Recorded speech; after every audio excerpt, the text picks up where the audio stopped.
ایک خاتون آزاد عورت اسے کوئی قتل کر دے تو اس کی دیت 50 اونٹ ہے، اور اگر کوئی مرد کو قتل کر دے اس کی کتنی دیت ہے؟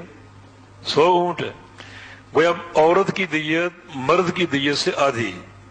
جب یہ دیت کا قانون بنا تھا، غالباً ضیاء الحق صاحب کا دور تھا، تو عورتوں نے اسمبلی میں بڑا واویلا کیا کہ ہماری توہین ہے، ہمیں مردوں کے مقابلے میں آدھا شمار کیا گیا کہ مرد کی قیمت 100 اونٹ، ہماری قیمت 50 اونٹ، یہ ہماری توہین۔ اور اس وقت اسمبلی میں بڑے بڑے قائدین موجود تھے، بعض علماء موجود تھے، کسی سے جواب نہ بن پڑا۔ ان خواتین میں بیگم رانا لیاقت علی خان بھی تھیں، اور کوئی ان کو مطمئن نہ کر سکا۔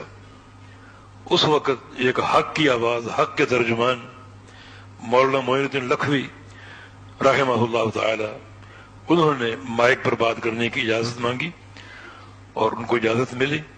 انہوں نے جو جواب دیا، عورتیں اشش کر اٹھی کہ واقعی یہ سچا دین ہے۔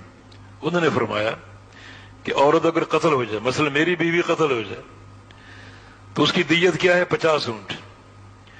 وہ ملیں گے کس کو؟ مجھے۔ اور اگر میں قتل ہو جاؤں تو میری دیت 100 اونٹ ہے، ملیں گے کس کو؟ میری بیوی کو۔ تو نفع میں کون ہے؟ نفع میں کون ہے؟ یعنی مرد یا عورت؟ یعنی میرے قتل ہونے پر میری بیوی کو 100 اونٹ ملیں گے، اور میری بیوی کے قتل ہونے پر مجھے 50 اونٹ ملیں گے، تو فائدے میں کون ہے؟ شریعت نے کس کے حقوق کی حفاظت کی؟ شریعت نے کس کو فائدہ دیا؟